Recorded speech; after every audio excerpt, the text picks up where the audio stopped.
छवि का निरूपण करके अंगों की आकृति, सुष्ठुता और शोभनीय रूप का, उस समय के लावण्य का और उस समय की चतुरता का इस श्लोक में वर्णन ग्रंथकार कर रहे हैं। वैदग्धी नाम किमपि हृदय नागरी पातु राधा। ऐसी राधा जो नागरी हैं, सब प्रकार की चतुरता के से गुणों से युक्त हैं और जो प्रियतम श्याम सुंदर के मनोरथों को साधने वाली हैं, वे श्री राधा मेरी रक्षा करें। अर्थात जैसे इस समय छवि, रूप और लावण्य और क्रीड़ाओं से रक्षा करती हैं, वैसे ही सदा हमारी रक्षा करती रहें। यहाँ इस पद्य में ग्रंथकार ने किसी कर्म का निर्देश नहीं किया, किसी कर्म की बात नहीं की, केवल इतना ही कहा कि रक्षा करें। अब किसकी रक्षा करें ये कुछ स्पष्ट नहीं कहा। यदि इस श्लोक का ये भाव निकाला जाए, ये कहा जाए कि प्रियम पातु अर्थात प्रियतम की रक्षा करें, तो इससे श्री प्रिया जी को इस भाव से संकोच होगा, क्योंकि अगर प्रियतम की रक्षा करें तो इसका तात्पर्य ये हुआ कि प्रियतम अभी श्रांत हैं, थके हुए हैं और आनंद की परम अवस्था में स्थित हैं और आप श्री राधा रानी से वे पराजित हो गए हैं इस सूरत युद्ध में, और फिर भी आप उनको प्रोत्साहित कर रही हैं। तो प्रियम पातु, आप प्रियतम की रक्षा करें, यानी अब और अधिक प्रोत्साहन न बढ़ाएं। इस बात से, इस भाव से प्रियतम का उपहास होगा। और यदि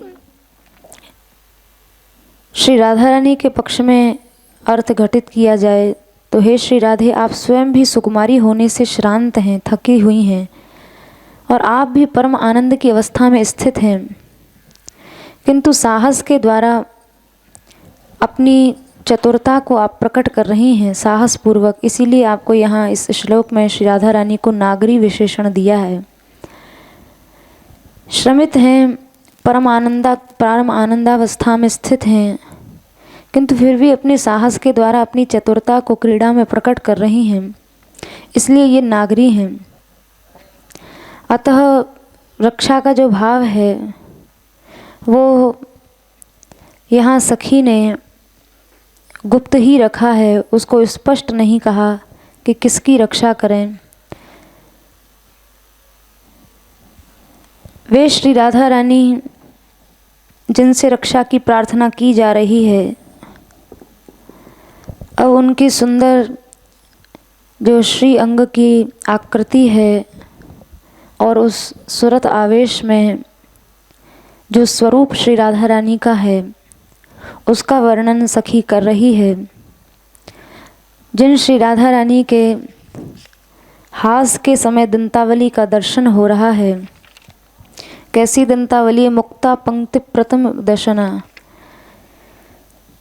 जो मुक्ता पंक्ति के समान है और अपने प्रतिद्वंदी को जीतने पर ऐसा लगता है विजय श्री ने मानो यही मुक्ता माला इनको दी है, यानी प्रतिद्वंदी श्री श्याम सुंदर जिनसे यह सूरत युद्ध चल रहा है, उनको श्री राधा रानी ने जीत लिया है और उसी विजय के उपलक्ष्य में ये मुक्ता माला इन श्री राधा रानी को दी गई है।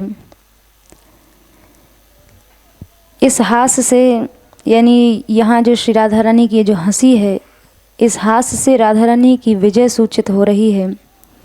विजय श्री में केवल इनको मुक्ता माला ही अर्पण नहीं की गई है, बल्कि बिंब फलों का उपहार भी दिया गया है, जो मंगल का सूचक है। अब प्रश्न होता है कि किसी की पराजय का अथवा किसी पराजित व्यक्ति का उपहास करना कोई सभ्यता तो नहीं है। तो ग्रंथकार बोले कि प्रिया जी मध्य में क्षाम हैं, कृशोदरी हैं, मध्य क्षामा। उनके इस कृशोदरीपन से, इस पतलेपन से दयावती होकर सखी कहती है कि ये कृशोदरी श्रम प्राप्त ना करें। बहुत पतली जिनका उदर है, ऐसी वे श्री राधा रानी श्रम प्राप्त ना करें। वैसे ही यहाँ जो प्रिया जी की चतुरता है, जो नागरीपन है, वो स्वार्थ के लिए कपट से युक्त नहीं है, बल्कि ये विदग्धता सखी जनों के प्रति दया के कारण है। तो फिर कोई कह सकता है कि अगर आप कहते हैं कि ये सूरत युद्ध के दो शूरमा युद्ध कर रहे हैं, अब बीच में दया भी राधा रानी सखियों पर कर रही हैं, तो दया तो वीर रस का पोषक नहीं है, बल्कि वीर रस की विरोधी है दया। तो उस पर ग्रंथकार कहते हैं, नव नव रसावर्त गंभीर नाभि। ये सुरत रस के शूर हैं और वीर रस से सुरत रस के इस युद्ध को लड़ रहे हैं, किंतु यहाँ दया आदि जो विरोधी धर्म देखे जा रहे हैं वो नव नव रसावर्त गंभीर नाभि। यहाँ एक ही रस नहीं है, यहाँ नए नए रसों का आस्वादन प्रिया प्रियतम कर रहे हैं, नए नए रसों की भंवर उठ रही है गंभीर नाभि में, जिनकी ऐसी ये नागरी हैं। जिन श्री राधा रानी की गंभीर नाभि में भंवर वहीं उठती हैं जहाँ जल अगाध होता है। यहाँ श्री राधा रानी के रसस्वरूप होना सूचित किया है। यहाँ प्रिया जी रसमूर्ति हैं, इसलिए उनकी नाभि का रसावर्त या रस का भंवर होना असंभव नहीं है। तो उन श्री राधा रानी की जो गंभीर नाभि है, जो गंभीर रस की अगाधता के कारण है, रसमयी मूर्ति हैं, रस की सिंधु श्री राधा रानी हैं, और उस अगाधता को ही ये नाभि में जो रसों की भंवर उठ रही हैं वो सूचित कर रही है। पहले प्रियतम को अत्यंत त्रसातुर देखकर, प्यासा देख के ये रस उछल पड़ा था कि देखें ये श्याम सुंदर कितने प्यासे हैं। लेकिन जब श्याम सुंदर पराजित हो गए तो पराजित होने पर वो रस का जो वेग था वो रुक गया, और वो वेग रुक जाने से वो भंवर बन के वापस लौटने के कारण रस का आवर्त उस नाभि में दिखाई देने लगा। अथवा अपने लज्जाशील स्वभाव की ध्रुवता के निर्वाह के भय से कि रस के वेग में रुकावट से ये रस का आवर्त बन गया है, यानी श्री जी जो हैं वो लज्जाशीला हैं, कहीं इस लज्जा से रस में कोई रुकावट न आ जाए, इस भय से रस के वेग में रुकावट आ गई, और जब रस में रुकावट आई तो वह रस आवर्त बन गया, और उसी रसावर्त का श्री राधा रानी की गंभीर नाभि में दर्शन हो रहा है। लेकिन यहाँ ये जय पराजय लोकवत लोक दृष्टि से नहीं देखनी चाहिए। यहाँ प्रियतम का पराजय होना भी रसमय है, क्योंकि तत्सुख रूपी ही प्रियतम है, उनके हार में भी उनकी प्रसन्नता है। तो यहाँ प्रियतम जो पराजित हुए हैं ये पराजय भी रसमय है। ऐसा नहीं समझना चाहिए कि यहाँ प्रिया जी की अपेक्षा प्रियतम की किसी न्यूनता का दर्शन कराया जा रहा है कि प्रियतम किसी चीज़ में कम है, वे कम नहीं हैं, किंतु यहाँ उनका पराजय होना भी श्री राधा रानी की प्रसन्नता के लिए है, और श्री राधा रानी का श्याम सुंदर को पराजित करना भी श्याम सुंदर की प्रसन्नता के लिए ही है, क्योंकि वे जानती हैं कि मुझसे पराजित होने में ही ये प्रसन्न हैं।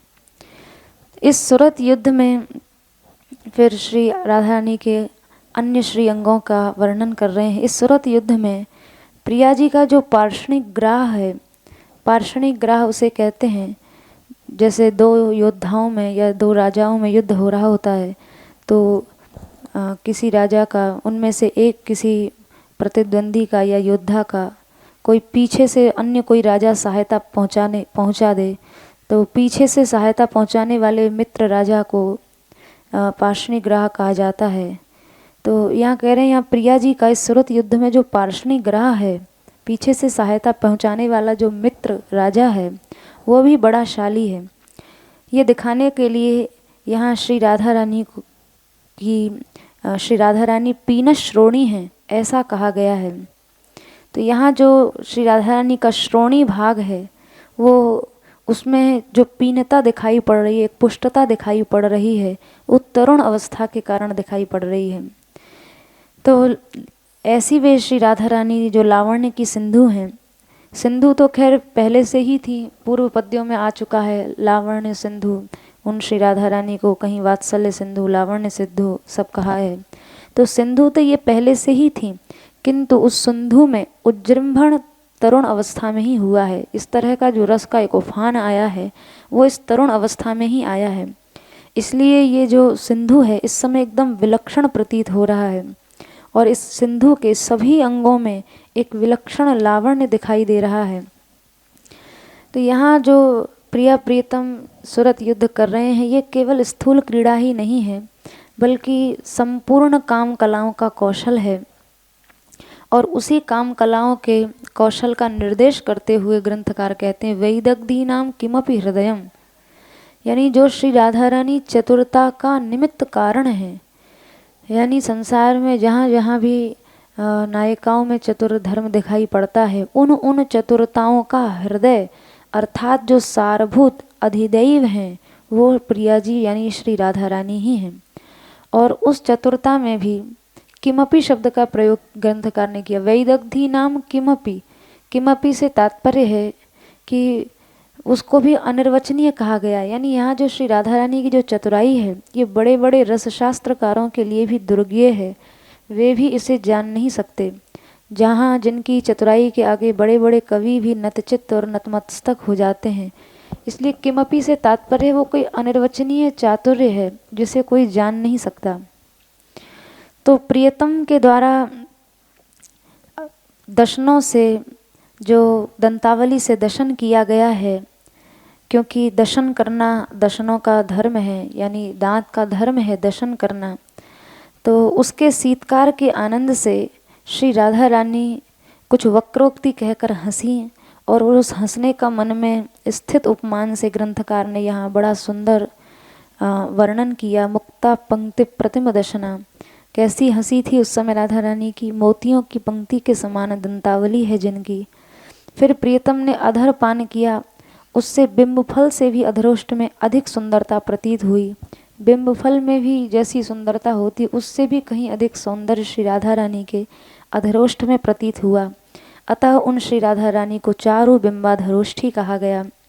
सुंदर बिंबफल के समान अधरोष्ठ वाली जो श्री राधा रानी हैं। फिर वे श्री राधा रानी सुरत के आवेश से आविष्ट हुईं, तो मध्य क्षमा उनको कृशोदरी कहा गया। सदरती में कुछ वे आवरणहीन हुई।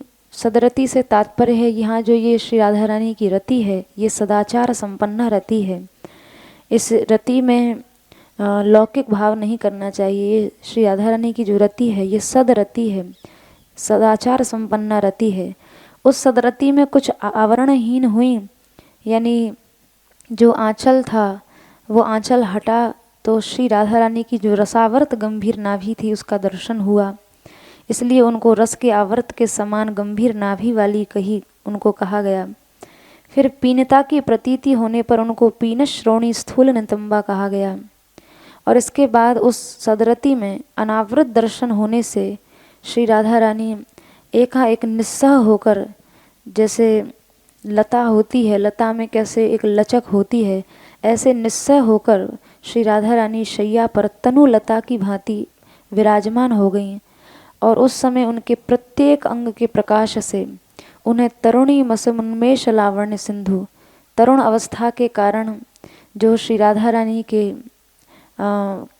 जो श्री राधा रानी लावण्य की समुद्र हैं, उन श्री राधा रानी में रस का एक जो उफान हुआ, उज्जृंभण हुआ है जिसका, ऐसी वे श्री राधा रानी लावण्य की सिंधु, उन श्री राधा रानी से रक्षा के लिए प्रार्थना की गई है कि ऐसी वे श्री राधा रानी जो वैदग्धी नाम किमपि हृदयम, जो चतुर नायिकाओं की भी सारभूत हैं, ऐसी वे नागरी श्री राधा पातु अर्थात रक्षा करें।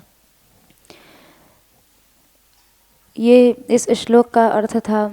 अग्रिम जो श्लोक है, श्लोक संख्या 100, स्निग्धा कुंचित नील केशी विदलद बिंबोष्ठी चंद्रानने खेलत खंजन गंजनाक्षि रुचिमन नासाग्र मुक्ता फले पीनश्रोणी तनुदरी स्तन तटी वृत्तच्छटात्यद्भुते राधे श्री भुजवल्ली चारु वलय स्वम रूपमाविष्कुरु।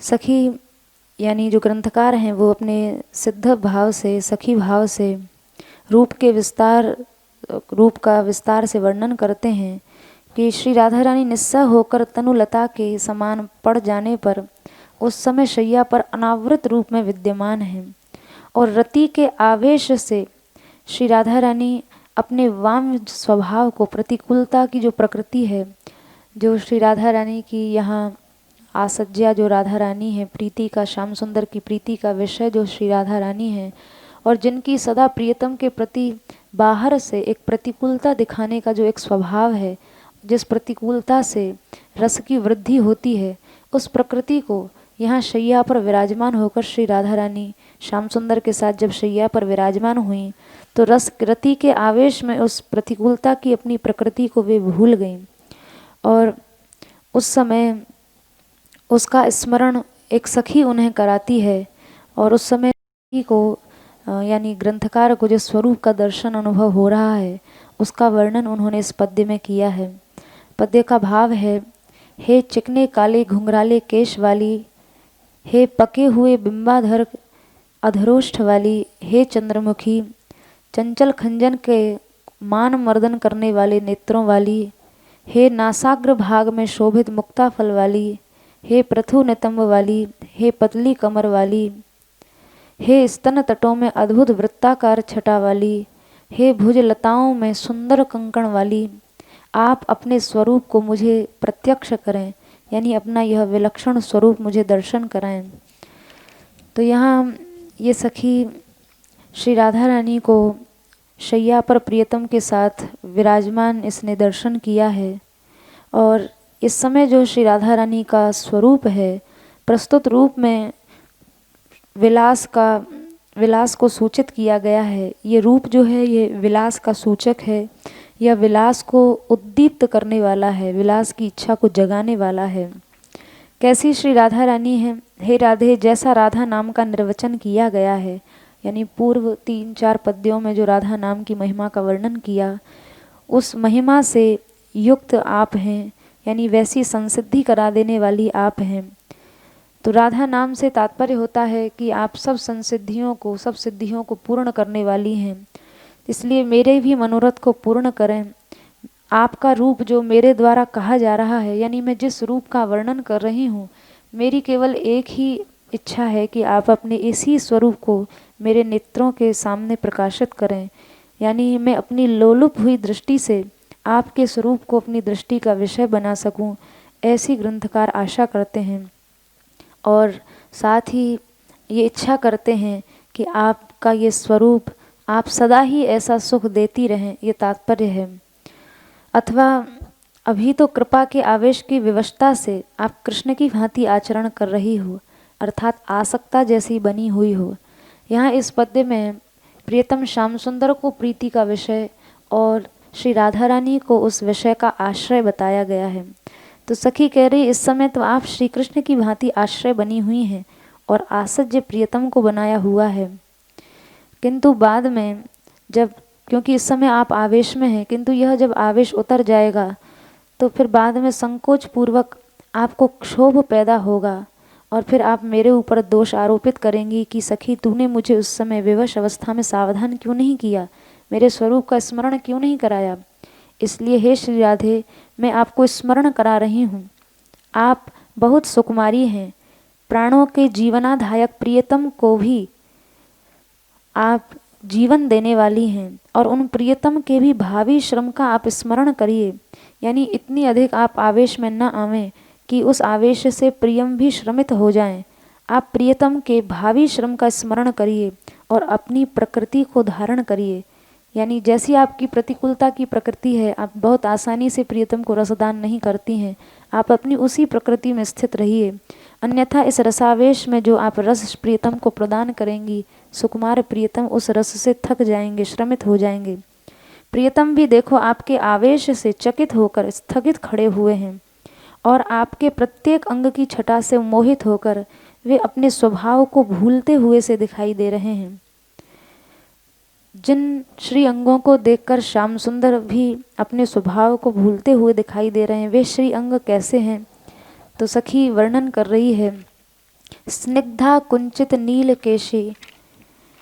सबसे पहले केशों की कुटिलता को देखो। ये स्निग्ध होते हुए भी बड़े कुटिल हैं, चिकने हैं, लेकिन फिर भी कुटिल, अर्थात कुटिल से तात्पर्य घुंघराले हैं।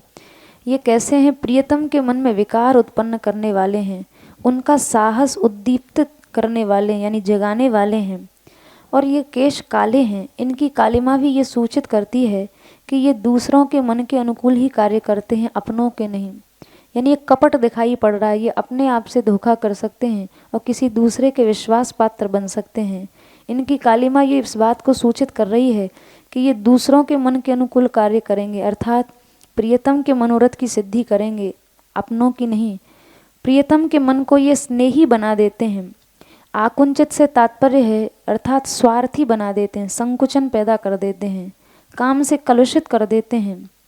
मैं इनके इशारों को देख रही हूँ और जान रही हूँ, पर हे श्री राधे, मैं आपकी हितैषिणी हूँ, इसलिए अंदर की बात कह रही हूँ। ये केश इस समय आपके खुले हुए हैं, आप इन केशों को मुझसे बंधवा लो।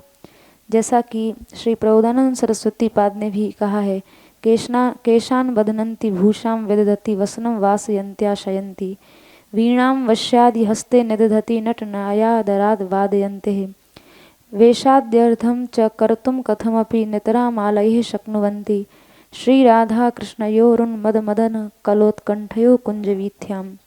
ये सखियाँ कभी श्री राधा रानी के खुले हुए केशों को बांधती हैं, उन्हें भूषण धारण कराती हैं, उन्हें वस्त्र पहनाती हैं, भोजन कराती हैं, प्रियतम के हाथ में वंशी धारण कराती हैं, प्रिया जी के हाथ में वीणा धारण कराती हैं, नृत्य कराने के लिए आदर पूर्वक वाद्यों को बजाती हैं। और इस प्रकार वेशभूषा आदि को सखियाँ आधा ही कर सकती हैं, किसी किसी प्रकार सखियाँ आधा ही कर सकती हैं, क्योंकि कुंज वीथी में जो श्री राधा कृष्ण युगल सरकार उन्मत्त मदन कलाओं के लिए उत्कंठित हैं, वे हमारे हाथों से किए गए श्रृंगार से उतने प्रसन्न नहीं होते जितना कि आपस में एक दूसरे की वेशभूषा की संरचना करने से प्रसन्न होते हैं। और प्रिया प्रियतम जब परस्पर में एक दूसरे का श्रृंगार करते हैं तभी उनको पूर्ण आनंद की प्राप्ति होती है। हम सखियाँ करती हैं तो अर्ध अर्ध आनंद, आधा आधा आनंद ही मिलता है, लेकिन जब ये प्रिया प्रियतम आपस में एक दूसरे की संवार करते हैं और श्रृंगार ठीक करते हैं, एक दूसरे की वेश रचना करते हैं, तो इससे उनको अधिक आनंद प्राप्त होता है। तो ऐसी वे श्री राधा रानी जो यद्यपि यह सखी उन्हें स्मरण करा रही है और श्री राधा रानी को प्रार्थना कर रही है, आप मेरे से अपने केश बंधवा लीजिए, पर वे श्री राधा उस रसावेश में हैं जहाँ प्रियतम ही उनके उन खुले केश पाशों को बांधें तो उन्हें प्रसन्नता होगी। वे ऐसी उन श्री राधा रानी जिनके अधरोष्ठ में लाली की अधिकता है और उस अधिकता के कारण ही उन्हें बिंब फल की उपमा दी गई है। फिर संकल्प को उत्पन्न करने वाला जो काम है, उस काम का सहायक चंद्रमा है जो प्रियतम के मन को आह्लादित करता है। तो यहाँ जो श्री प्रिया जी का मुख आनन है, मुख चंद्र है, वही श्री प्रियतम का संकल्पज काम का सहायक है। ये जीवन देने वाला तो है ही, साथ ही शीतकार और हास्य आदि के रूप में प्रसन्नता को उद्दीप्त भी करता है। श्री राधा रानी के जो नेत्र हैं वो भी जैसे खंजन पक्षी जो बहुत खेल में आविष्ट हो गए हैं, खेल के आवेश से आविष्ट हैं, ऐसे उन खेल में मतवाले खंजन पक्षियों के समान श्री राधा रानी के चंचल नेत्र हैं, जो श्री राधा रानी के रोके जाने के भी परवाह नहीं कर रहे हैं। श्री जी बार बार रोक रही हैं पर ये परवाह नहीं करते। क्रीड़ा की उत्सुकता के कारण इनमें बड़ी चंचलता है। हे श्री राधे, आप इन्हें अपने शील स्वभाव की ध्रुवता से, शील स्वभाव आपका नित्य स्वभाव है, आप इस स्वभाव से इन्हें रोकती हैं, पर आवेश की अधिकता से ये स्थिर नहीं होते। ये नेत्र भी चंचलता वश प्रियतम से मिले हुए हैं। यानी ये सखी बता रही है कि इस सुरत युद्ध में आपके जो श्री अंग हैं ये सब के सब प्रतिद्वंदी से, आपके ये सुंदर जो श्री अंग हैं ये प्रतिद्वंदी से मिल गए हैं और ये आपके साथ धोखा कर रहे हैं। पहले केशों के विषय में कहा ये केश भी कुटिल हैं, ये भी प्रियतम के मनोरथ को पूर्ण कर रहे हैं। फिर नेत्रों के विषय में कहा कि ये नेत्र भी प्रियतम से मिल गए हैं। और ये जो आपकी नासिका का मुक्ता फल है ये आपकी कृपा से ही अग्रसर हो रहा है। यानी जिस तरह से ये नासिका के अग्रभाग में लटका हुआ है, ये रुचिमान प्रिय की रुचि को और बढ़ा रहा है। एक तो प्रियतम की वैसे रुचि इस समय बढ़ रही है, उसको यह और भी बढ़ा रहा है, इसलिए नासाग्रे कहा गया। तो ये मुक्ता फल भी प्रियतम का ही कार्य संपादित कर रहा है। श्रोणी भी अपनी स्थूलता की छवि से श्रेणी मुख्य यानी पंक्ति में जैसे कोई मुख्य व्यक्ति खड़ा हो अथवा कोई सरदार हो, ऐसे ही ये श्रोणी भाग की जो पीनता है ये भी निशंक भाव से बाहर प्रकाशित हो रही है, स्थूलता बाहर दिखाई दे रही है। इसलिए ये श्रोणी भाग भी प्रतिद्वंदी के पक्ष से मिला हुआ है। और स्तन तटी सदवृत्ता होती हुई भी आप अपने उन्नत तट या पार्श्व भाग में अपनी अद्भुत छटा को बाहर प्रकाशित कर रही हैं। अन्यथा अद्भुत वस्तु की तो सर्वत्र रक्षा की जाती है जो, और फिर इसमें भी आपके यह जो श्री सुंदर स्तन मंडल हैं ये अति अद्भुत हैं, इनकी सर्वत्र ये गोपनीय होने चाहिए, रक्षा की जानी चाहिए। लेकिन इनकी उन्नतता जो है ये भी दिखाती है कि ये भी प्रियतम के ही पक्ष में है। अब प्रश्न होता है कि जब सभी पराये हो गए तो क्या कोई मेरा भी है? तो इस पर कहते हैं कि यौवन के मद से अंधे हुए श्रोणी युगल और स्तन युगल दोनों के मध्य में जो स्थित उदर है ये बेचारा चिंता करता हुआ सा दिखाई दे रहा है, इसलिए ये इनको कृशोदरी कहा।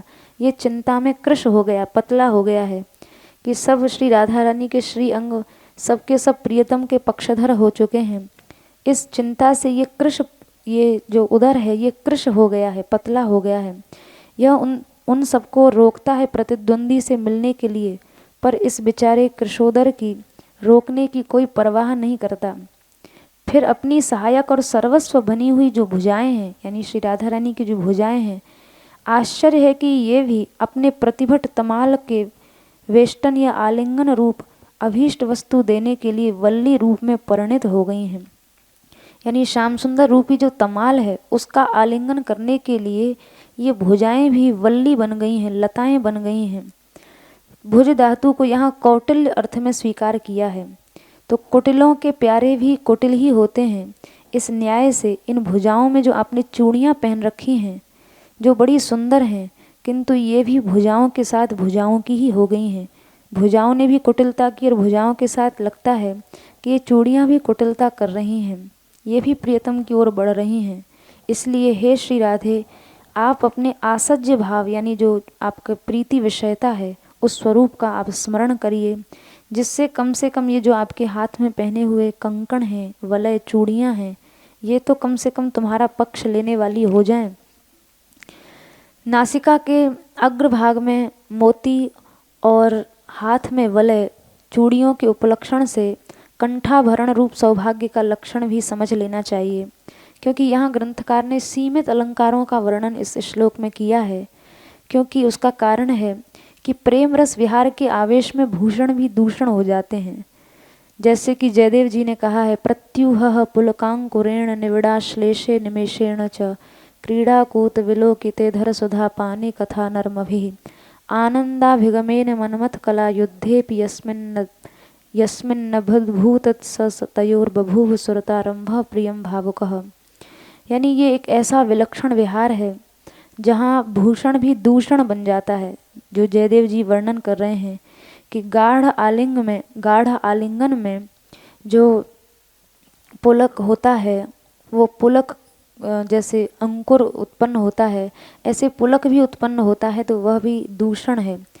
और क्रीड़ा के अभिप्राय से विलोकन में यानी देखने में, क्रीड़ा के अभिप्राय से जो प्रिया प्रीतम आपस में एक दूसरे की ओर देख रहे हैं उसमें निमेष भी यानी पलकों का गिरना भी व्यवधान बन जाता है। अधरपान करते समय रहस्यमयी वार्ताओं का करना भी एक बाधा बन जाता है। सुरत युद्ध में आनंद मानने से भी जहाँ विघ्न हुआ, श्री राधा कृष्ण युगल सरकार को प्रिय लगने वाला ऐसा दिव्य सुरत युद्ध वहाँ पर आरंभ हुआ। और वही यहाँ ग्रंथकार उसी की ओर संकेत कर रहे हैं।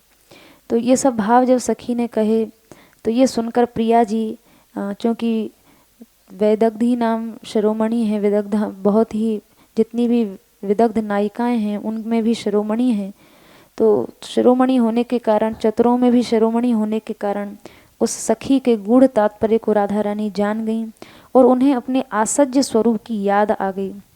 उसी समय श्री राधा रानी ने स्वयं को लज्जा से ढक लिया, वस्त्र से नहीं, लज्जा से अपने आप को आच्छादित किया, और श्री राधिका रानी की उदारतावश अनुग्रह से ही प्रिय का विहारों में मोक्ष होना, उसी को नाटक के बहाने कृपापात्र सखी जो है वो कृपापात्र सखी के प्रति वर्णन करते हैं।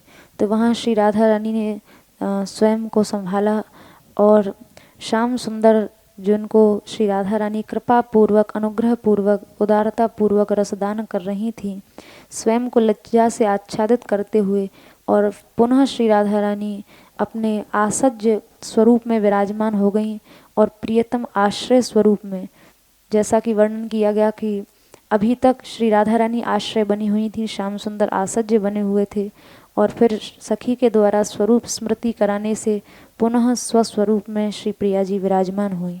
जय श्री राधे। श्री राधामान बेरीलाल एवं श्री श्री बाबा महाराज के श्री चरणों में बारंबार प्रणाम। क्रम में 101वां श्लोक है। लज्जान्तः पटमारच्य रचित स्माय प्रसूनांजलो राधांगे नवरंग धामनि ललित प्रस्तावने यौवनो श्रोणी हेमवरासने स्मृ नृपेणाध्यासते मोहनम लीलापांग विचित्र तांडव कला पांडित्य मुन्मीलति। जिस स्वरूप का यहाँ सखी ने दर्शन किया है, उस स्वरूप को प्रिया प्रियतम के उस दिव्य स्वरूप को एक बड़े ही सुंदर नाटकीय ढंग से यहाँ प्रस्तुत ग्रंथकार कर रहे हैं। और ये नाटकीय झांकी जो प्रिया प्रियतम की है, जो भी सुरत युद्ध चल रहा है, उसमें किस प्रकार का दोनों प्रिया प्रियतम का स्वरूप है, उस भाव का यह पद्य है, श्लोक है कि श्री राधा रानी जो जिनका लज्जा ही यवनिका यानी पर्दा की तरह है, ढाल की तरह है, और जिनकी मुस्कान ही पुष्पांजलि बनाकर श्री जी के अंगों में यौवन के लालित्य की प्रस्तावना की गई है, जहाँ जिसमें नृपति कंदर्प कामदेव नितंब रूपी श्रेष्ठ संघासन पर अधिष्ठित है। अर्थात यह उस काल की चर्चा हो रही है जहाँ पर कामदेव एक राजा की भांति विराजा हुआ है और रंगभूमि रूप राधा अंग में लीला पूर्ण कटाक्षों का यहाँ विचित्र तांडव कला पांडित्य प्रकाशित हो रहा है। तो इस भाव को, जो ग्रंथकार का मूल भाव है, उस मूल भाव को टीकाकार अपने सुंदर भावों में प्रकट कर रहे हैं।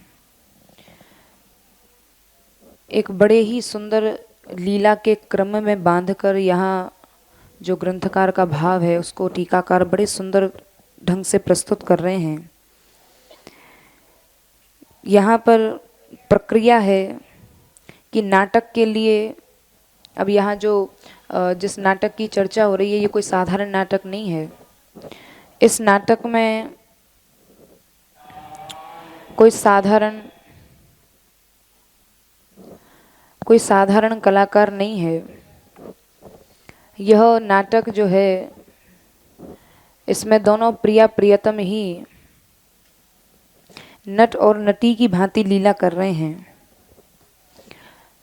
अब जब कोई नाटक प्रस्तुत करता है कलाकार, तो नाटक प्रस्तुत करने के लिए उसके लिए यथायोग्य मंच भी होता है, वस्तु आदि भी होती हैं, और जिस मंच पर नाटक प्रस्तुत होता है वहाँ पर्दा आदि सब चीज़ें वहाँ उपस्थित होती हैं। तो यहाँ ये जो सुंदर मंचन होने जा रहा है तो इस लीला में क्या भूमि है, क्या रंगमंच है, क्या जवनिका है, कौन यहाँ राजा उपस्थित है, कौन यहाँ नटनी की भांति लीला कर रहा है, कौन यहाँ सूत्रधार है, कौन नायक नायिका है। तो इसका बड़ा सुंदर वर्णन कर रहे हैं कि यहाँ पर प्रक्रिया यह है कि नाटक के लिए रंगभूमि की रचना की गई है, और रंगभूमि की रचना जहाँ की गई है, जहाँ पर सदस्य गणों के सहित राजा उपस्थित है, और उस सभा में सूत्रधार, जो नाट्यशाला का व्यवस्थापक जिसको कहा जाता है, तो उस सभा में सूत्रधार आकर प्रस्तावना करना चाहता है। पहले नांदी पाठ करता है, जो नाटक के आरंभ में मंगल वाद्य आदि बजाते हैं कि भाई अब नाटक प्रारंभ होने वाला है, सब लोग सावधान होकर बैठ जाओ, अब प्रारंभ होगा। तब पर्दे की ओर से निकलकर सभा में प्रवेश करके प्रस्तुत नट व नटी जो हैं, जो भी प्रस्तावना की गई है, जो भी एक भूमिका बताई गई है कि इस प्रकार का नाटक होगा, उसी प्रस्तावना के अनुसार नट नटी अपना अभिनय करते हैं। और इसमें जितने भी नाट्यांग हैं, जैसे नायक नायिका है, चाहे रस है, चाहे जो उसकी कहानी है, इतिवृत्त है, प्रस्तावना, संबंध, संधियाँ, संध्यंग, सध्यंतर, भूषण पताका स्थानक, भाषा विधान तथा काव्य के सद्गुण आदि, ये सब नाटक के अंग हैं। और इनमें से प्रत्येक अनेक लक्षणों वाले प्रकारों के सहित जो महानाटक के लक्षण हैं वो प्रसिद्ध हैं। तो यहाँ इन सब बातों को पहले टीकाकार ने प्रकट किया कि नाटक कैसे होता है, उसमें किस किस चीज़ की आवश्यकता पड़ती है।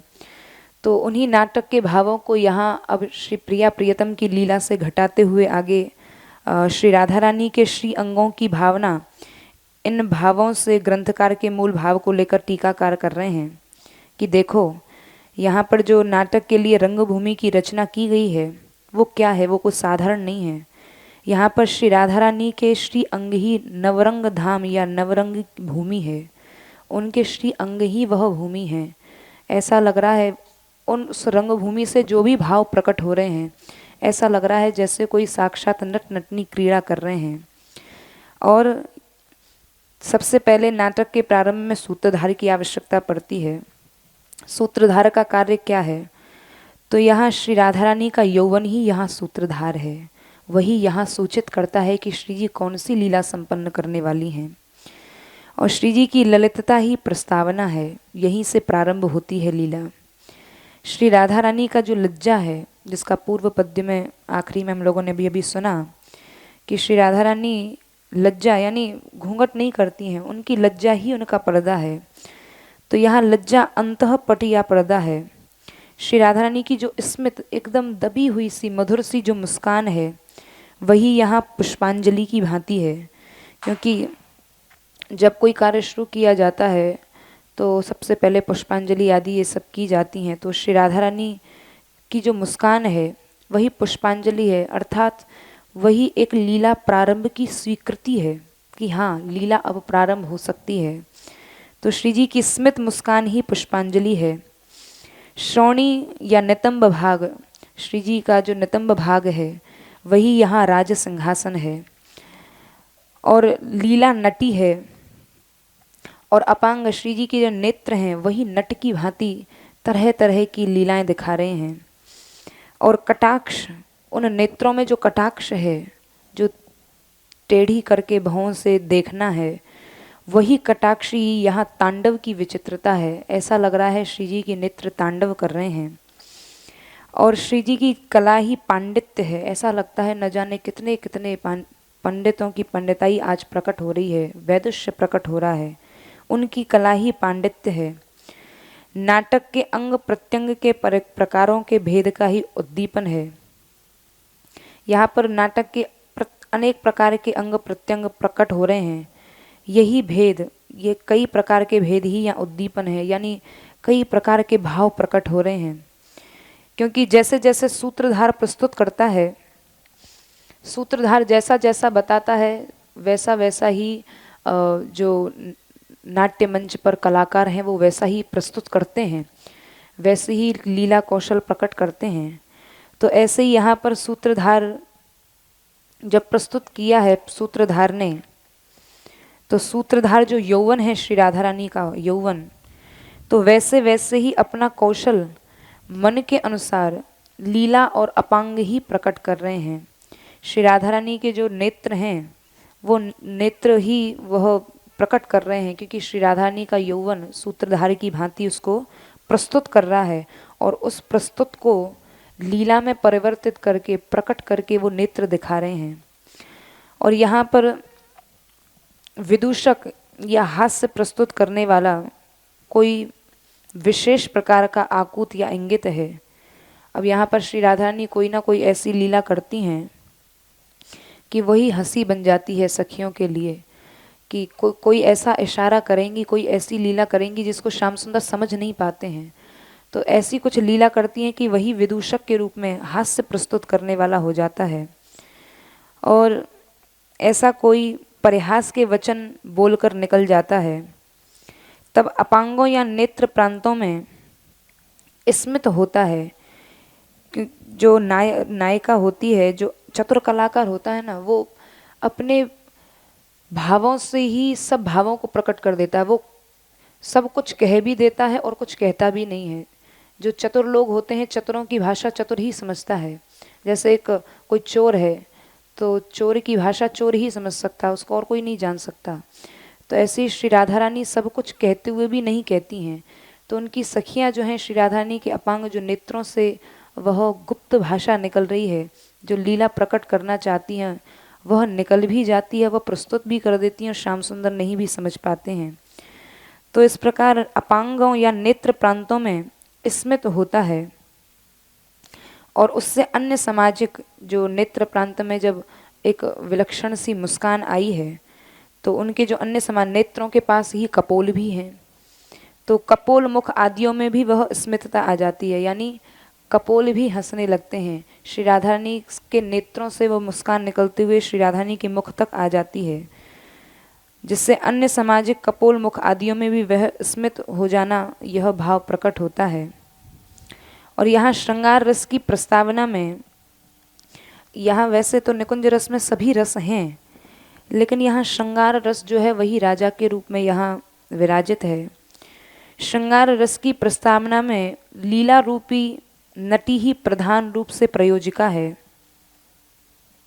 और इसी से नट उसका अनुगामी होकर नाटक करता है। यहाँ पर जब कटाक्ष विदग्धता या चातुर्यता के सहित होता है, बोले ये नाटक जो है वो कोई साधारण नहीं हो रहा है कि उसको एक सूत्रधार ने कह दिया और वैसा ही प्रस्तुत कर दिया। बोले नहीं, ये बड़ी ही चतुरता से यहाँ इस यह नाटक प्रस्तुत किया जा रहा है। बोले यहाँ जब कटाक्ष या विदग्धता या चतुरता के सहित होता है, तो कैसे चतुरता के सहित होता है? बोले जब यह चतुरता के साथ होता है तब संस्कृत भाषा बोली जाती है, और जब कटाक्ष में कुछ आलस्यपन होता है, जब श्री जी के कटाक्ष में कुछ भोलापन होता है, तब प्राकृत भाषा बोली जाती है। तो प्राकृत भाषा कैसे? तो इसका भाव भी जो ग्रंथकार का भाव है उसको टीकाकार प्रकट कर रहे हैं। तो ये वही दृश्य काव्य नाटक है, जैसे वैसे तो विदग्धों में चतुरों में शिरोमणि प्रियतम है, जो समस्त भाषाओं को जानते हैं कि कौन सी भाषा है इसका, क्योंकि अलग अलग भाषाओं का अलग अलग समय प्रयोग किया जाता है, तो उसी से उन भाषाओं से तभी वह भाव प्रकट होता है। लेकिन यहाँ श्री राधा रानी की जो भाषा है जिसको श्री जी प्रकट कर रही हैं, बोले उन्हीं के लिए यह सब कटाक्ष भेद दृश्य हैं या दर्शनीय हैं। श्याम सुंदर ही श्री राधा रानी के उन भाषाओं को, उन कटाक्ष को, उस भेद को जान सकते हैं, या फिर उनकी सखियां ही जान सकती हैं कि श्री जी क्या कहना चाह रही हैं। और दूसरा श्रव काव्य होता है। एक तो होता है कि आप देखकर पहचान जाएं, दृश्य काव्य जिसको कहा जाता है, जो देखकर पहचाना जाता है, और एक होता है श्रव्य काव्य, जिसे विदग्धता युक्त जो बड़ी चतुर सखियां हैं, जो बड़ी विदग्धता से युक्त सखी जन हैं, जो सभा में नेत्र कवि कहते या पूछते हैं, वो नेत्रों से ही पूछ लेती हैं श्री जी से दूसरे रचना कवि हैं जो श्री राधा रानी से बोल बोल के कि कैसे भी तो श्री जी प्रकट करें अपने इस भाव को, तो जो स्वर वर्णों से सब रहस्य को जान लेती हैं, ऐसी श्री जी की विदग्ध सखियां हैं। तो यही दिखाते हैं यहाँ कि बार बार कभी नेत्रों से, कभी श्री राधा रानी को बुलवा के उस भाव को प्रकट करना चाहती हैं। तो यानी श्री जी की सखियां प्रार्थना करती हैं कि हे श्री राधे, आप अपना वही रूप प्रकट करें। तो श्री जी की जब राधा रानी इस प्रकार सखियों की बात को सुनती हैं, श्याम सुंदर की भावना को पढ़ लेती हैं, तो ऐसी प्रार्थना करने पर श्री जी वही रूप प्रकट कर रही हैं। तब यौवन रूपी सूत्रधार ने प्रस्तावना के आरंभ में, अब यहाँ बड़ा सुंदर लीला का एक भाव प्रकट होता है कि अब यहाँ लीला प्रारंभ होने जा रही है। यौवन रूपी सूत्रधार इस लीला को प्रकट करने के लिए जा रहे हैं। प्रस्तावना हो रही है। प्रस्तावना के आरंभ में नांदी पाठ किया जा रहा है। नांदी पाठ उसको कहा जाता है कि वह श्लोक या पद्य जिसका पाठ सूत्रधार नाटक के आरंभ में करता है। तो यहाँ ये नाटक के आरंभ में जो नांदी पाठ किया जा रहा है, ये वस्तु निर्देशात्मक है। अब यहाँ पर इस नाट्य मंच पर जो यह लीला प्रकट होने जा रही है, तो यहाँ जो मंगल है वो मंगल क्या क्या हैं। तो यहाँ मंगलार्थक पदों की उज्ज्वलता कह रहे हैं कि इसमें मंगलवाचक कमल है, चकोर है, कुमुद है। जहाँ बार बार चकोर का, कुमुद का और कमल का जो वर्णन किया जा रहा है, ये मंगलार्थक शब्द हैं, ये मंगलार्थक पद्य हैं। और यहाँ पर खंजन जो पक्षी का बार बार जो शुभ सूचक पक्षी जिसको कहा जाता है, इसलिए कवि जन काव्यों में खंजन पक्षी का बहुत प्रयोग करते हैं, उसकी उपमा देते हैं, क्योंकि ये बहुत शुभ सूचक है। तो श्री जी के नेत्रों को कहीं खंजन की उपमा दी जाती है, कहीं चकोर की उपमा दी जाती है, कहीं कमल की उपमा दी जाती है। तो ये सब मंगलार्थक शब्द हैं, ये सब एक मंगलाचरण की भांति इनका यहाँ प्रयोग किया गया है। और इसमें विलास प्रस्तावन यौवन ने की है कि यहाँ सामाजिक सभी अंग हैं जो यौवन रूपी सूत्रधार द्वारा सूत्रित किए जा रहे हैं, बांधे जा रहे हैं। और नट जिस जिस रस का अभिनय करता है, नट जैसा अभिनय करता है उससे वैसा ही रस प्रकट होता है। तो उसी से सामाजिक तन्मय और आविष्ट हो जाते हैं, सब कुछ भूल जाते हैं कि हम क्या थे, क्या हैं। जैसे कोई अच्छा नट होता है ना, तो उसकी ऐसी कला होती है कि वो अपनी कला से दर्शकों को ऐसा बांध लेता है कि वो दर्शक ऐसे बंध जाते हैं कि वह भूल जाते हैं कि हमें क्या काम करना है या हम कहाँ से आए हैं। वो उसकी कला में इतने बंध जाते हैं, इतने उसकी कला के अंदर घुस जाते हैं कि वह अपना स्वरूप भी भूल जाते हैं। तो यहाँ वही चर्चा की जा रही है कि यहाँ नट जिस जिस रस का अभिनय करता है उससे सब भूल जाते हैं, दृष्टाजन खो बैठते हैं। तो यहाँ यौवन के आने पर, जब श्री राधा रानी का यौवन आया है, तो उनके आने पर लज्जा, स्मित, ललितता, जघन की विपुलता, स्तनों की पीनता मोहन को भी मोहित करने वाली हो जाती है। यानी साक्षात श्री राधा रानी के श्री अंग में जब ये लक्षण प्रकट होते हैं, तो वहाँ जो दर्शक के रूप में श्याम सुंदर बैठे हुए हैं, विराजे हुए हैं, श्री राधा रानी के उस रूप सौंदर्य माधुर्य को देखकर श्याम सुंदर खुद मोहित हो जाते हैं, अपने स्वयं स्वरूप को भूल जाते हैं। तो यहाँ श्री राधा रानी के जो श्री अंग हैं वो ऐसे हैं।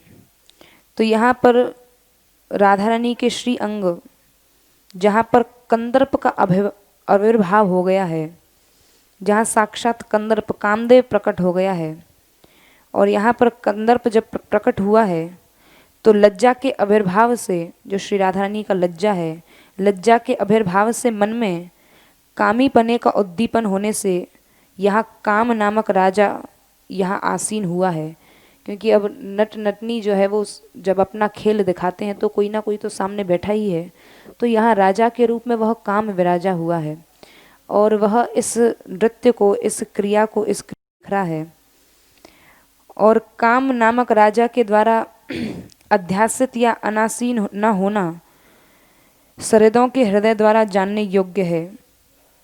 यहाँ पर इस लीला को जो सहृदय जन है, जिनका इस लीला में प्रवेश है, वही इस लीला को समझ सकते हैं। यहाँ कंदर्प से अध्यासित होने का अर्थ है कि कोटि कंदर्पों के समान लावण्य वाले प्रियतम का ही आसनासीन होना जानना चाहिए। यहाँ पर सबसे पहले लज्जा प्रकट हुई है, जो श्री राधा रानी की लज्जा है, जो पट पर्दा के रूप में है और लीला युक्त अपांग वेश रचना करते हैं।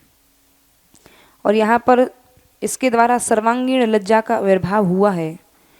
तो यह जब सब लीलाएं प्रकट हुई हैं, इस लीला को जब श्री राधा रानी की अंतरंग सखी देख रही हैं कि दोनों प्रिया प्रियतम का कैसा स्वरूप प्रकट हो रहा है, तो इस लीला को देखते हुए श्री जी की अंतरंग सखी श्री राधा रानी के उस स्वरूप का वर्णन करते हुए अपने भावों में कह रही है, जो वो दर्शन कर रही है, जिस स्वरूप का दर्शन कर रही है, कि यहाँ पर सखी वर्णन करती है कि तब यौवन ने रति प्रस्तावना की है।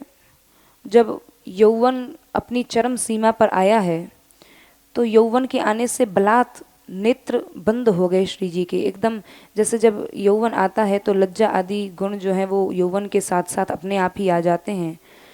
तो लज्जा क्या होती है? लज्जा एक नेत्र का आभूषण है। लज्जा से अपने आप नेत्र झुक जाते हैं।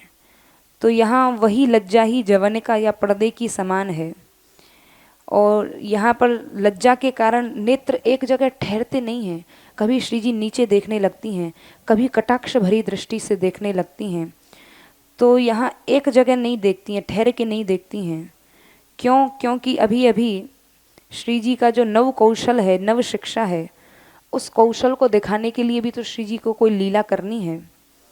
और यहाँ पर सूत्रधार बने हुए जो उपाध्याय ने आश्वासन देकर श्री राधा रानी की उस ललितता को प्रोत्साहित किया है, और प्रोत्साहित करके यहाँ स्वयं बड़े उत्सुक, प्रिया प्रियतम बहुत उत्सुक हो गए हैं।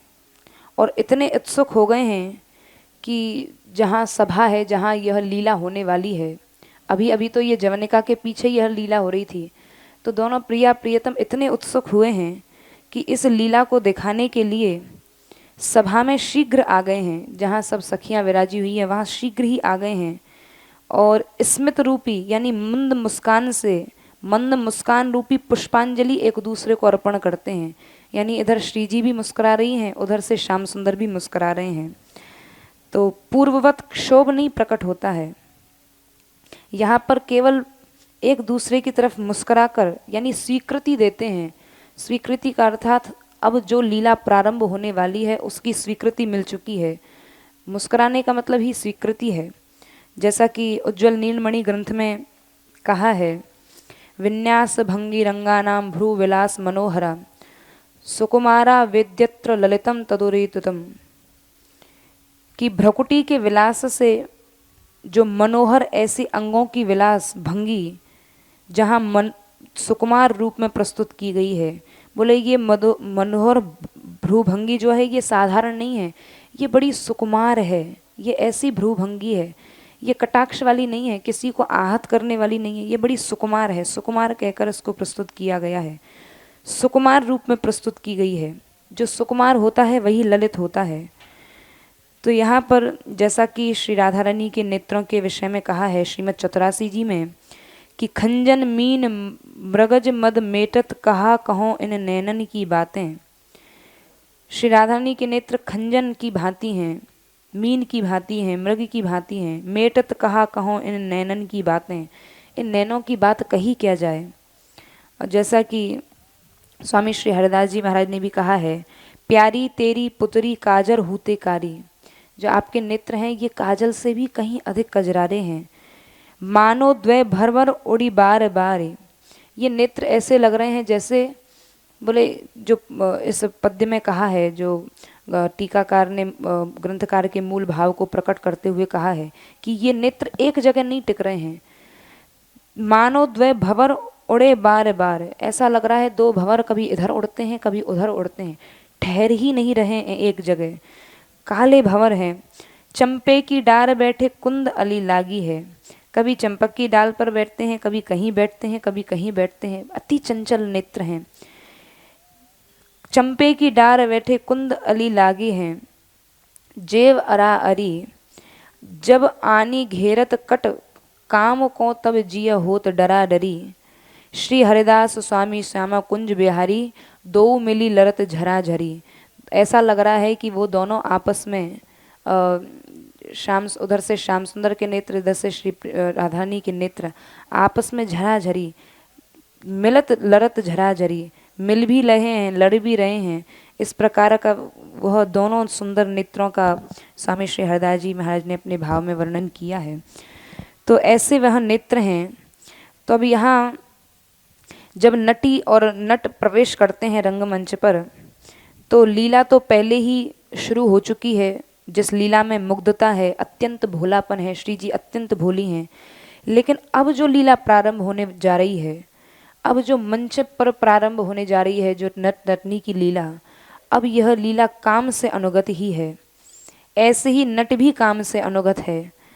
तो यहाँ पर एक दूसरे के प्रति भाव से भरे इंगितों द्वारा वार्तालाप हो रही है। क्योंकि देखो, जब कोई कलाकार मंच पर जब कोई लीला करता है, क्रीड़ा करता है, तो आपस में एक दूसरे के प्रति यदि कुछ कहना होता है, तो वहाँ मंच पर लीला हो रही है, दर्शक जन देख रहे हैं, तो उच्च स्वर से तो कुछ कह नहीं सकते हैं। तो उन भावों को फिर किस प्रकार कहा जाता है? यदि नायक नायिका को कुछ एक दूसरे से आपस में किसी भाव को प्रकट करना है, तो यहाँ उस लीला को प्रकट कर रहे हैं कि नटी विदूषक या पार्श्विक सूत्रधार के साथ यहाँ वार्तालाप करते हैं। अब यह वार्तालाप बड़े विचित्र ढंग से हो रही है। बोले ये वार्तालाप जो है बड़े लालित्य युक्त है, क्योंकि प्रस्तावना में 5 प्रकार की युक्तियाँ होती हैं। वो उक्तियाँ जो हैं, एक स्वगत होती है, एक प्रकाश होती है, एक अनांतिक होती है, एक अपवारित होती है और एक आकाश भाषित होती है। जो सबके सुनने योग्य नहीं होता है उसको स्वगत कहते हैं, जो केवल आपस में ही बात को कह लिया जाए। और जो सबके लिए ग्राह्य है उसको प्रकाश कहते हैं। इसमें सर्वत्र स्पष्टता होती है, यानी कोई बात को छुपाया नहीं जा रहा है। और जहाँ 2 जन आपस में मंत्रणा करते हैं उसको जनांतिक कहते हैं। और जो रहस्य किसी से मुंह फेर कर किया जाता है, यानी उससे कहा भी जा रहा है लेकिन मुंह फेर कर कहा जा रहा है, तो जो नाटक में भाषा का प्रयोग किया जाता है, नाटक आदि में जो सुंदर लगने वाली वार्ता है उसको अपवारित कहा जाता है। और जहाँ पर वाक्य किसी अप्रकट व्यक्ति जो वहाँ पर है नहीं और फिर भी उससे कहा जा रहा है, अप्रकट व्यक्ति के संबंध से होते हैं, उसको आकाश भाषित कहा जाता है। यह भरत मुनि ने अपने नाट्य शास्त्र में इसको कहा है, यत्तु श्राव्यम न सर्वस्व स्वगतम तदिहोच्यते सर्वग्राह्यम प्रकाशः स्यात् सर्वत्र स्फुटतैव ही। तो इसको भरत मुनि ने अपने नाट्य शास्त्र में इस भाव को प्रकट किया है। तो इस प्रकार स्वगत प्रिया जी के ही मन में विराजमान है। श्री जी क्या चाहती हैं वो तो स्वगत ही है, वो श्री जी स्वयं ही जानती हैं।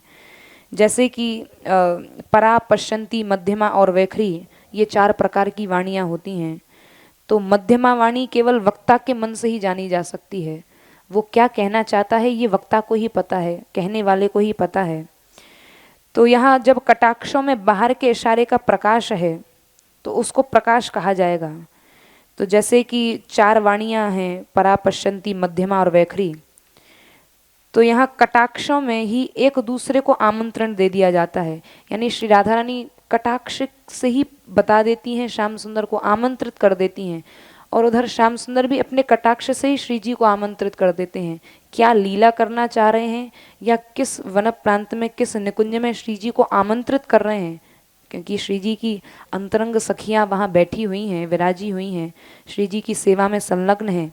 यदि श्याम सुंदर को कहीं निवृत्त निकुंज में बुलाना है तो सखियों के सामने कैसे बुलाएं? यह तो अंतरंग लीला है।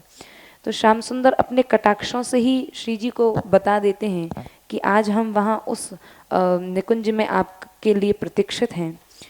तो यहाँ पर कटाक्षों के बाहर के इशारे का प्रकाश किया जाता है, उससे ही आमंत्रण भी दे दिया जाता है। तो यहाँ यह जानांतिक कहलाता है। और कनिकिका को घुमाकर पीछे की ओर इशारा करके, जैसे कोई सामने खड़ा है और पीछे से किसी को इशारा करना है, तो चतुर इशारा करने वाला क्या होगा, वो अपने पीछे हाथ ले जाकर और पीछे से हाथ से इशारा कर देता है। तो ऐसे ही कनकिका को घुमाकर पीछे की ओर इशारा करके संकेत करके जो प्रकाश किया जाता है उसको अपवारित कहा जाता है। और किसी बहाने से दूसरी शिक्षा दिशा की ओर देखते हुए छिपाकर कोई बात कही जाए तो उतना ही स्वगत होता है, उसको आकाश भाषित कहते हैं। तो ये बहुत सी बातें हैं जो बड़ी सूक्ष्म दृष्टि से ध्यान देने योग्य हैं, जो प्रिया प्रियतम परस्पर में एक दूसरे की भाषा को समझते हैं या फिर उनकी सखियां समझती हैं। तो यहाँ पर जहाँ अपने लिए वर्जना करते हुए केवल प्रियतम की ओर कटाक्ष कहा जाता है, तो यहाँ प्रियतम की ओर कटाक्ष करके श्री राधा रानी कैसे कहती हैं? अब प्रियतम की ओर कटाक्ष करके कहना है, तब श्री राधा रानी हड़े हंजे हला इत्यादि नीचा अरे दासी इन शब्दों को कहकर सखियों को पुकारती हैं। ये संबोधन वाचक शब्दों को कहती हैं। हंजे हला, अरे सुनाई नहीं देता क्या? अरे नीचा, अरे अधमा, कोई यहाँ नहीं है क्या? तो इस प्रकार श्री जी जब कहती हैं तो श्री राधा रानी की सखियाँ हंस जाती हैं कि देखो यहाँ पर नीचा या अधमा कोई है नहीं। ऐसा थोड़ी है कि नीचा या अधमा कह रही हैं श्री जी तो कोई नीच या अधम यहाँ है। बोले यहाँ नीच अधम नहीं है। यहाँ श्री जी के उन वाक्यों को सुनकर सखियाँ समझ जाती हैं कि इन वाक्यों से श्री राधा रानी हमें नहीं बल्कि श्याम सुंदर को बुला रही हैं, पुकार रही हैं, लेकिन श्याम सुंदर समझ ही नहीं पा रहे हैं। तब श्री जी की सखियाँ बड़ी जोर से हंस जाती हैं कि देखो तो सही कि श्री राधा रानी श्याम सुंदर को बुलाने के लिए हम लोगों की तरफ इशारा करके बुला रही हैं, सीधे तो बुला नहीं सकती हैं। तो यही तो मध्यमा वाणी है जिसको केवल वक्ता के मन से ही जाना जा सकता है। तो श्री जी जब इस प्रकार बुलाती हैं तो श्याम सुंदर चारों तरफ देखने लगते हैं कि भाई किसको बुला रही हैं श्री जी, तो बड़ी दयनीय दृष्टि से देखने लगते हैं। तब प्रिय की दृष्टि में बड़ा भय और दीनता और विनय दिखाई देने लगती है कि अरे हमसे कोई अपराध तो नहीं हो गया, कैसे श्री जी इस प्रकार बुला रही हैं। बड़ी दीनता दिखाई देती है, बड़ी विनय दिखाई देती है। तो उन पर अनुग्रह से सरलता जब श्री राधा रानी श्याम सुंदर के इस प्रकार रूप को देखती हैं तो श्री राधा रानी के हृदय में बड़ा ही अनुग्रह हो जाता है, कृपा कि देखो तो सही श्याम सुंदर का स्वरूप। श्री राधा रानी के हृदय में कृपा भर आती है और शीघ्रता की जाने वाली नेत्रों में परिवर्तन हो आया और श्री राधा रानी के नेत्रों की अब दृष्टि ही बदल गई। तो वह दृष्टि कैसी हो गई? केकरा अकेकरा आदि जो भेद रस ग्रंथों में कहे हैं, यहाँ विस्तार के कारण यहाँ इन भावों को विस्तार से नहीं लिया गया है। तो ये केकरा आकेकरा ये सब नेत्र के भेद हैं। जैसे नेत्र मुस्कान से आधे मुदे हुए से भी हैं और नहीं भी मुदे हुए हैं।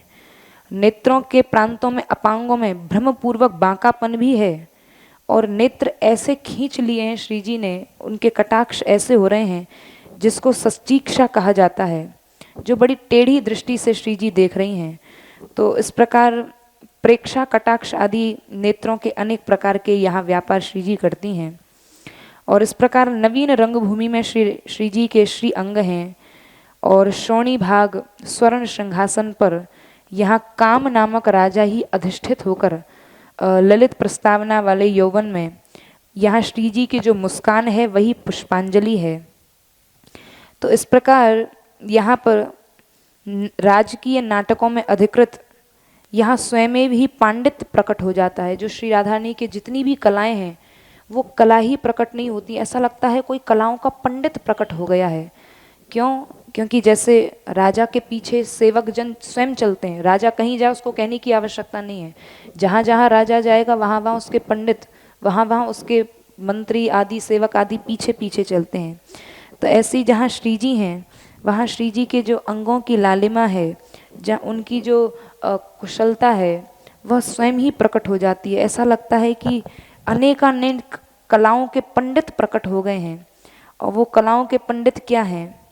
वो तांडव नट के द्वारा, जैसे तांडव नृत्य के द्वारा जैसे लास्य नटी के द्वारा किया जाता है और तांडव जो है वो नट के द्वारा किया जाता है, जो कि शिव और पार्वती जी करते हैं।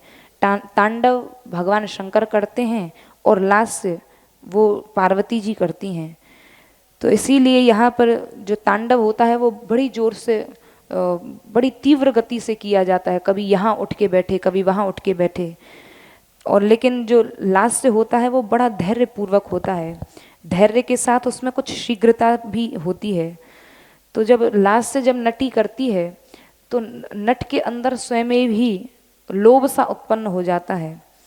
तो इस प्रकार जब प्रिया प्रियतम दोनों तांडव करते हैं और श्री राधा रानी लास्य करती हैं तो श्याम सुंदर के हृदय में जो काम रूपी राजा है वो प्रकट हो जाता है। श्री राधा रानी के स्वरूप को देखकर काम प्रकट हो जाता है, प्रियतम मोहित हो जाते हैं और ऐसे मोहित हो जाते हैं कि वो सर्वस्व अपना भूल जाते हैं कि मैं कौन हूँ, मैं कहाँ से आया हूँ। अपने सब भावों को भूलकर श्री राधा रानी की उस रूप माधुरी का दर्शन करने लगते हैं। तो यहाँ इस निकुंज रस में प्रेम रस, अनेक रस यहाँ विद्यमान है, लेकिन इस पद्य में काम रस की ही मुख्य रूप से चर्चा की गई है। काम का ही यहाँ मुख्यता से वर्णन किया गया है, जिसका यहाँ श्री राधा रानी की जो सखी हैं, जो अंतरंग सखी हैं, वो इस लीला का दर्शन कर रही हैं और इस लीला को एक बड़े ही सुंदर नाटकीय रूप से ग्रंथकार ने यहाँ प्रिया प्रियतम के स्वरूप का वर्णन किया है। जय श्री राधे।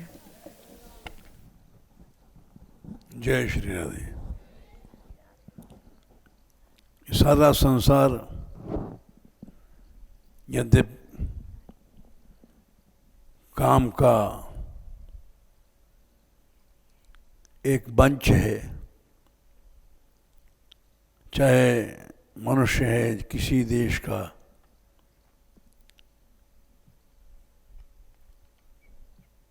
रति 3 प्रकार की बताई, देवरति, मनुरति, पशुरति।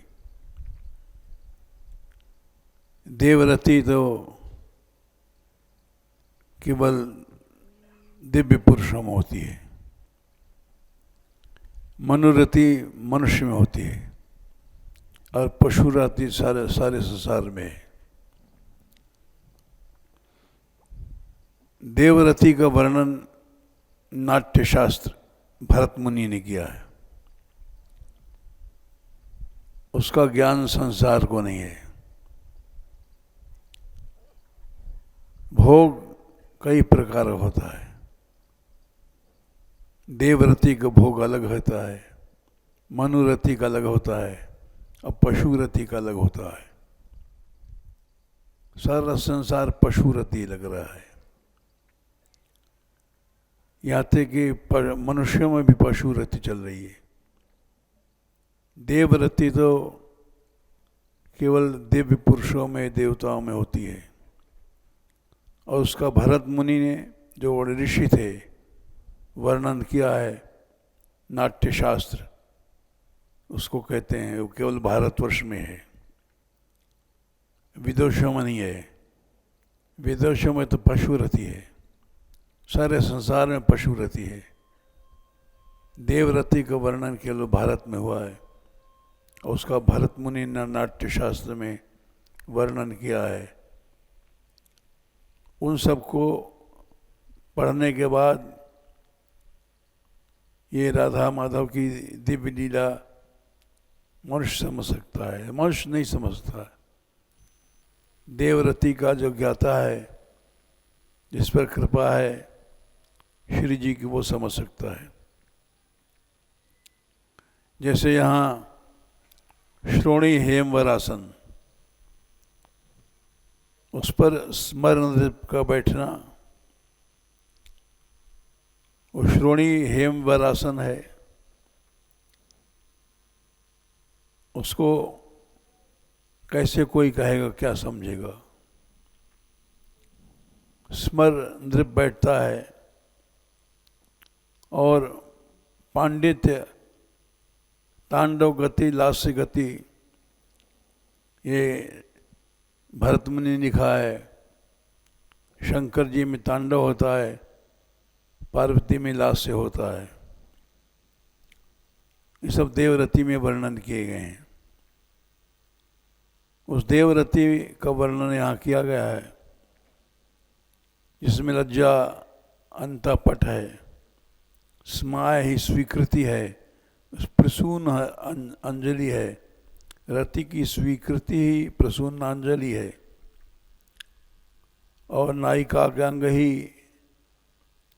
वो रंगमंच है, यौवन नट है, प्रस्ताव करता है और वहाँ श्रोणी हेमवर आसन पर स्मरण बैठता है और विचित्र तांडव गति, लालस्य गति से विहार होता है।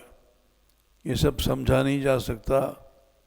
भरत मुनि का नाट्य शास्त्र पूरा पढ़ा जाए, इसका कोई अध्यापक न है आजकल, न है, न था, न होगा।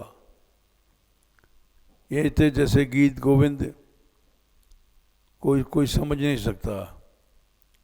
गीत गोविंद गाते थे जयदेव जी, तो भगवान स्वयं श्याम सुंदर उनके पीछे पीछे घूमते थे उनके गीत को सुनने के लिए, क्योंकि उसमें देवरति का वर्णन है, मनोरथी का वर्णन नहीं है। दिव्य रति जिसका वर्णन जयदेव जी ने किया और जिसको चैतन्य महाप्रभु भी गाते थे, उसको हम लोग समझ नहीं सकते। टीकाकारों ने समझाया है, इन दोनों ने समझाने की कोशिश किया, मुरली ने, श्री जी ने ये समझा नहीं सकती हैं, क्योंकि देवरति तो केवल भगवान की कृपा से, राधा रानी कृपा से ही भाषित होती है। इन तीनों चारों श्लोकों में देवरति का वर्णन है। जयदेव जी ने जो वर्णन किया उसके सुनने वाले एकमात्र श्याम सुंदर थे। गीत गोविंद जहाँ जहाँ गाते थे उसके पीछे पीछे घूमते थे श्याम सुंदर, और कांटों में उलझ गए। ऐसा मोहक है, उसका रति शास्त्र का ज्ञाता ही समझ सकता है, क्योंकि देवरति हम लोग नहीं समझ सकते। ये तो मनुष्य रति भी नहीं समझ सकते हैं। साधारणतः हर आदमी पशु रति में लगा हुआ है, किंतु ग्रंथ में इसका वर्णन आया है, इसलिए उसकी चर्चा की जाती है। यद्यपि चर्चा कहीं नहीं संसार में। यहाँ श्री जी कृपा प्राप्त ये लड़कियां दोनों कोशिश करती हैं, किंतु न ये कह सकती हैं न हम लोग समझ सकते हैं। ये कृपा साध्य है। उदाहरण हमने दिया जयदेव जी का। देवरति वो जगन्नाथ जी में पहले देव कन्याएं होती थी, बहुत पुरानी बातें हैं। शुरू से कन्याओं को ले लिया था गोद में, और उनको प्राकृत भोग नहीं भोगाया जाता था, और वहीं पालन होता था। जगन्नाथ जी के मंदिर में रहती थी, और जगन्नाथ जो राय रामानंद उनको नाट्य शास्त्र की शिक्षा देते थे। ये महाप्रभु जी के समय तक चला है, उसके बाद बंद हो गया, क्योंकि प्राकृत लीलाएं उसमें आ गईं। जो देव कन्याएं होती थी वहाँ भोग घुस गया, प्राकृत भोग, तो वो बंद हो गया। उस समय तक चलता था। अब आजकल न है, न होगा, न होने की संभावना है, क्योंकि सारा संसार पशु रति में डूब रहा है। देवरति के ज्ञाता नहीं रहे। ज्ञाता नहीं रहे तो फिर कथा वथा कहने का प्रयास किया जाता है, लेकिन ईश्वरी जी कृपा से वो दिव्य काम आता है, समझ में आए, और नहीं आता है। जय श्री राधे। राधे राधे कृष्ण कन्हैया, गोपाल प्यारो मुरली बजैया।